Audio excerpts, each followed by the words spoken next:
Chapter 46 or Book 3, Part 17, The Fitting Room, a Successor. Nutmeg knew nothing about the woman who came to her. None of them offered information about herself, and Nutmeg never asked. The names with which they made their appointments were obviously made up, but around them lingered that special smell produced by the combination of power and money.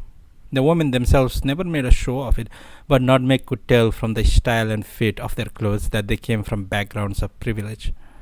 She rented space in an office building in Akasaka, an inconspicuous building in an inconspicuous place, out of respect for her clients' hyperactive concern for their privacy.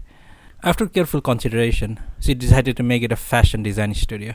She had, in fact, been a fashion designer, and no one would have found it suspicious for a variety of women to be coming to see her in substantial numbers.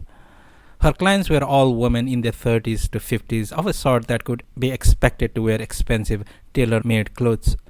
She stocked the room with clothing and design sketches and fashion magazines, brought in the tools and workbenches and mannequins needed for fashion design, and even went so far as to design a few outfits to give the place an air of authenticity. The smaller of the two rooms she designated as the fitting room. Her clients would be shown in this fitting room, and on the sofa they would be fitted by Nutmeg. Her client list was compiled by the wife of the owner of a major department store. The woman had chosen a very carefully limited number of trustworthy candidates from among her wide circle of friends, convinced that in order to avoid any possibility of a scandal, she would have to make this a club with an exclusive membership. Otherwise, news of the arrangement would be sure to spread quickly. The women chosen to become members were warned never to reveal anything about their fitting to outsiders. Not only were they women of great discretion, but they knew that if they broke their promise, they would be permanently expelled from the club. Each client would telephone to make an appointment for a fitting and show up at the designated time, knowing that she need not fear encountering any other client, that her privacy would be protected absolutely.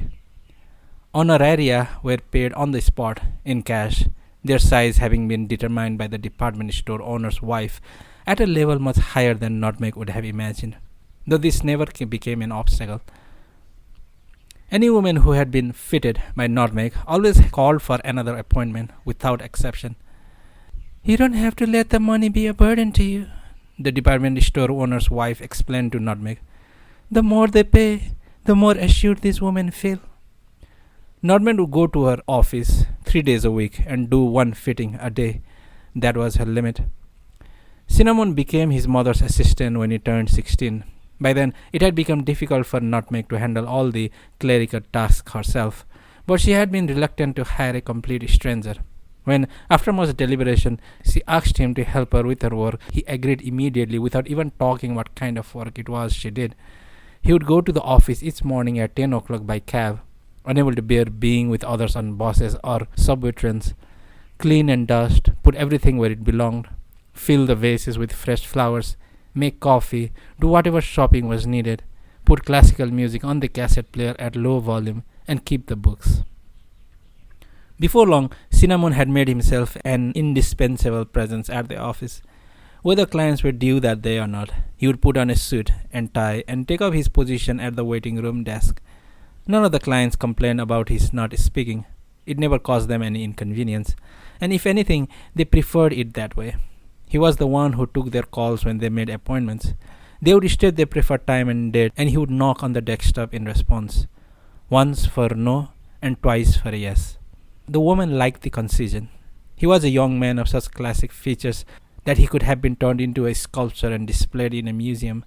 And unlike so many other handsome young men, he never undercut his image when he opened his mouth.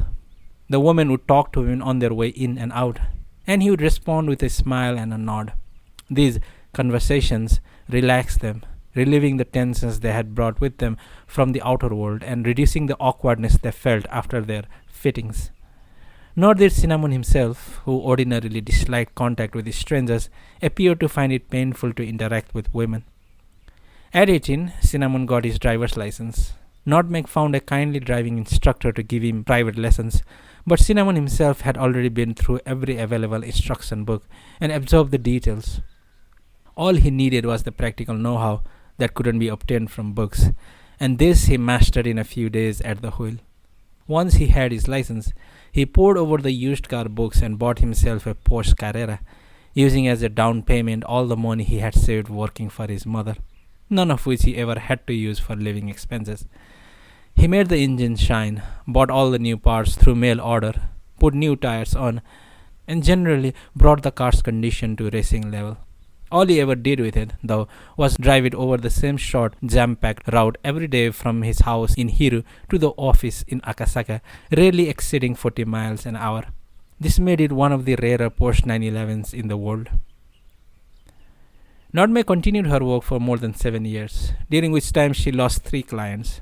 The first was killed in an automobile accident, the second suffered permanent expulsion from a minor infraction, and the third went far away in connection with her husband's work. These were replaced by 4 new clients, all the same sort of fascinating middle-aged women who wore expensive clothing and used aliases. The work itself did not change during the 7 years. She went on fitting her clients, and Cinnamon went on cleaning the office, keeping the books, and driving the Porsche.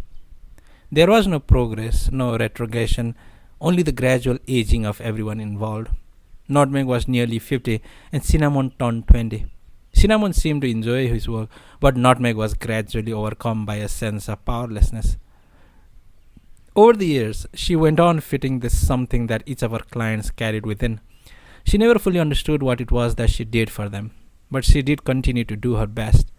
These somethings, meanwhile, were never cured. She could never make them go away. All that her curative powers could do was reduce their activities somewhat for a time.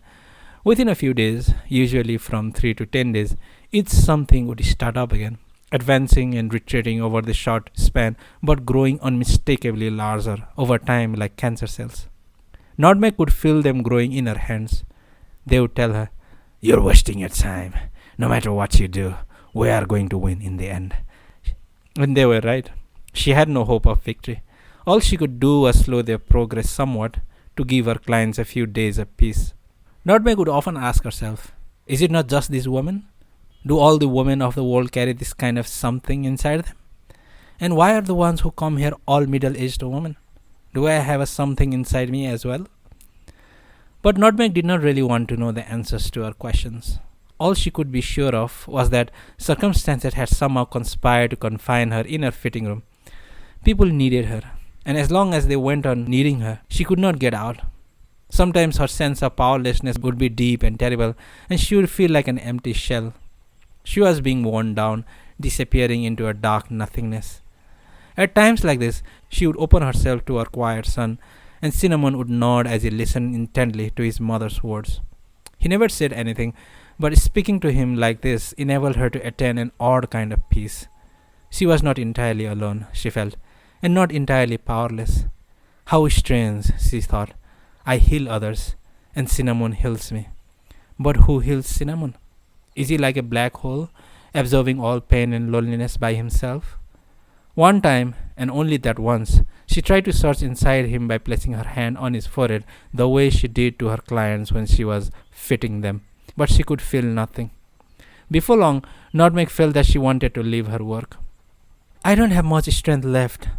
If I keep this up, I will burn out completely. I'll have nothing left at all. But people continued to have an intense need for her fitting. She could not bring herself to abandon her clients just to suit her own convenience. Nordmek found a successor during the summer of that year. The moment she saw the mark on the cheek of the young man who was sitting in front of a building in Shinjuku, she knew.